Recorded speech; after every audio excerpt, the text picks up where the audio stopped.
Bonjour à tous, j'espère que tout le monde va bien. Étant donné qu'on est dans le carême, j'ai décidé d'étudier avec vous Saint Alphonse de Ligorie dans son livre La considération sur la passion de Jésus-Christ. De tous les pères et de tous les maîtres spirituels de l'Église, aucun n'a écrit sur la passion de Jésus comme Saint Alphonse de Ligorie, qui est né en 1696 jusqu'en 1781. Donc avant d'aller plus loin, commençons avec un signe de croix. Au nom du Père, du Fils et du Saint-Esprit. Amen. Saint Alphonse de Ligorie, non seulement il a étudié la Passion sous toutes ses formes, tous ses aspects, mais il l'a fait avec une connaissance des Saintes Écritures et que je vais vous mettre en description tous les versets qu'il a étudiés et toute sa science théologique et une expérience spirituelle et pastorale de la plus haute qualité. Tous les connaisseurs des œuvres de saint Alphonse sont unanimes à dire que ces considérations sur la passion de Jésus forment l'ouvrage le plus complet, le mieux ordonné et le plus apte à favoriser la contemplation amoureuse de Jésus crucifié, que le Saint nous ait laissé. Le titre du livre s'appelle Considération sur la passion de Jésus-Christ. Ça a été fait par les compagnons de Jésus et de Marie. Commençons avec la préface que j'avais lue déjà un petit bout. La présente édition a été préparée par le frère Raymond Brisebois de l'Institut des frères des écoles chrétiennes, dans le but de fournir à tous un livre de méditation, une sorte de manuel complet de la vraie et solide dévotion en Jésus crucifié. Le texte est celui du Père Dujardin, rédemptoriste, traducteur des œuvres ascétiques de saint Alphonse, même s'il a fallu raccourcir des phrases trop longues et changer ici et là quelques expressions désuètes. Saint Alphonse ne cite jamais la Sainte Écriture ni les docteurs et théologiens de l'Église, sans donner en même temps le texte latin, pour des raisons qu'il est inutile de donner tant elles sont évidentes. Raymond Brisebois n'a retenu que le texte français. Il a cependant profité des traductions françaises de la Bible pour nous donner un texte aussi parfait que possible, et il a adapté la façon moderne de donner les références bibliques. Quant aux références aux auteurs latins cités par saint Alphonse, il faudra recourir à l'édition Dujardin. Je veux profiter de cette occasion pour remercier les frères Marcel Gagné et Raymond Brisebois, deux authentiques fils de saint Jean-Baptiste de La Salle, cet amant passionné de Jésus crucifié, qui m'ont apporté une collaboration d'un prix inestimable. Non seulement ils ont corrigé grammaticalement tous mes textes, mais ils m'ont donné souvent d'heureuses suggestions pour une meilleure présentation de la doctrine. Ils ont préparé toutes les éditions et corrigé les 3 épreuves exigées pour chacune des éditions. De cette centaine de livres dépliants, feuillets publiés depuis 6 ans, sous ma signature par les compagnons de Jésus de Marie, chacune Telle collaboration présente d'heures de travail ingrats, obscurs et très absorbants, et ce qu'elle représente d'amour de Jésus-Christ, de son Église, ne saurait s'exprimer en mots humains. Il ne me reste plus qu'à inviter les prêtres et les laïcs à profiter de ce bon trésor de Saint-Alphonse, d'un prix inestimable que nous leur offrons, et à le compléter par tout ce que nous avons déjà publié et ce que nous avons intention de publier, encore pour que Jésus soit plus connu et mieux aimé, et que son règne d'amour arrive en nous et en tous. Et le préface est signé par l'abbé Alcène Lompré. Commençons l'introduction. Pour comprendre combien il est agréable à Jésus-Christ que nous pensions souvent à la passion et à la mort ignominieuse qu'il a endurée pour nous, il suffit de se rappeler qu'il a institué le sacrement de l'autel, c'est-à-dire l'Eucharistie, comme un mémorial destiné à conserver au milieu de nous le souvenir toujours vivant de l'amour qu'il nous a témoigné en s'immolant sur la croix pour notre salut.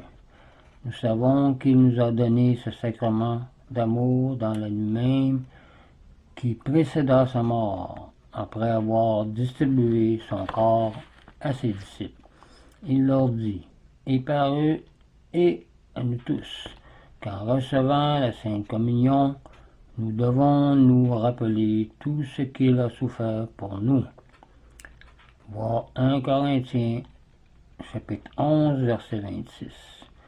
Aussi, la Sainte Église ordonne-t-elle que, à la messe, après la consécration, le célébrant dise au nom de Jésus-Christ, « Vous ferez cela en mémoire de moi ». C'est pour perpétuer en nous le souvenir du bienfait de la rédemption, dit saint Thomas, que notre Seigneur nous a laissé son corps pour aliment. Cet auguste sacrement, ajoute le docteur Angélique, nous rappelle sans cesse l'amour immense que Jésus-Christ, notre Dieu, nous a montré dans sa passion. Si une personne, après avoir souffert des outrages et des blessures, pour un ami apprenait que cet ami ne veut pas entendre parler de cet acte de dévouement, ni même y penser, et que chaque fois qu'on en parle devant lui, il s'empresse de dire « changeons de sujet ». Quelle peine ne ressentirait-elle pas une telle ingratitude? Quel plaisir au contraire n'éprouverait-elle pas si on lui disait que son ami se reconnaît obligé envers elle à une éternelle reconnaissance, et que jamais il ne parle ni ne se souvient de ses bienfaits sans en être touché jusqu'aux larmes. Aussi, tous les saints, sachant que c'est une chose agréable à Jésus-Christ de nous voir penser fréquemment à sa passion, ont été presque sans cesse occupés à méditer les douleurs et les mépris que ce tendre Rédempteur a souffert pour nous dans toute sa vie et principalement à sa mort. Selon saint Augustin, il n'y a point d'application plus salutaire pour les âmes que de méditer tous les jours la passion du Sauveur, afin de le connaître et d'apprendre comment Dieu nous aime. Dieu a révélé à un saint Anachorète qu'aucun exercice n'est plus propre à embraser le cœur de l'amour divin que de penser à la mort de Jésus-Christ. Louis de Blois rapporte que sainte Gertrude a pareillement appris par révélation que chaque fois qu'une âme regarde le crucifix avec dévotion, Jésus la regarde avec amour aussi. Le même auteur assure qu'une considération ou une lecture quelconque sur la Passion fait plus de bien que tout autre exercice de piété. Saint Bonaventure ajoute que celui qui la médite de terrestre devient céleste.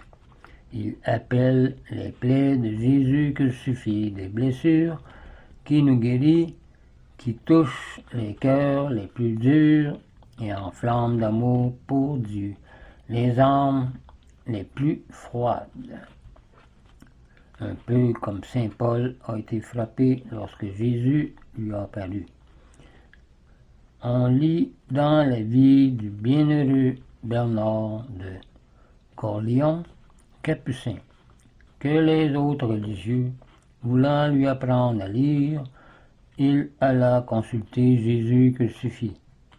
Le Seigneur lui répondit: Quoi, des livres, des lectures? C'est moi qui suis ton livre, dans lequel tu peux toujours lire l'amour que j'ai eu pour toi. Jésus crucifié était aussi l'objet de prédilection de saint Philippe Benizi. Étant sur son lit de mort, il demanda son livre. Les assistants ne savaient quel livre. Ils disaient: mais le frère Ubald, son confident, lui présenta son crucifix. Alors le saint s'écria: Voici mon livre. Et en baisant les plaies sacrées du Seigneur, il expira doucement.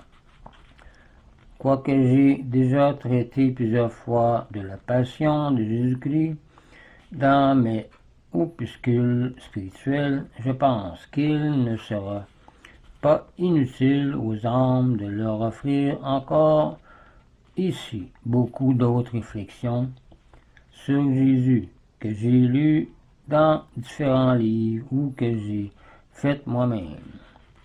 J'ai jugé bon de les écrire pour le bien des autres, mais plus encore pour mon propre avantage spirituel, car me trouvant en ce moment à l'âge de 77 ans déjà, et conséquemment près de la mort, j'ai voulu m'occuper de ces considérations pour me préparer au jour des comptes. Et en effet, je m'en sers pour faire mes pauvres méditations, en lisant très souvent quelques passages, afin de me trouver quand sonnera la dernière heure, les yeux fixés sur Jésus crucifié, qui est toute mon espérance et toutes mes lectures. C'est ainsi que je compte avoir le bonheur de rendre mon âme entre ses mains. Entrons maintenant en la matière.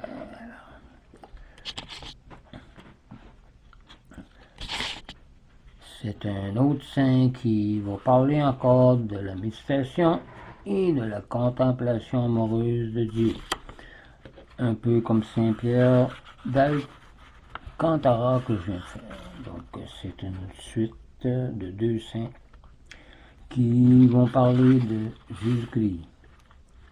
Donc la prochaine fois, on va parler du chapitre 1 sur la passion de Jésus-Christ en général. Point 1. Nécessité d'un Rédempteur et sa qualité. Incarnation du Verbe. On parlait aussi de sa vie, des erreurs des Juifs et des prophéties. Donc, je vous laisse là-dessus. Je vous dis au revoir et union prière.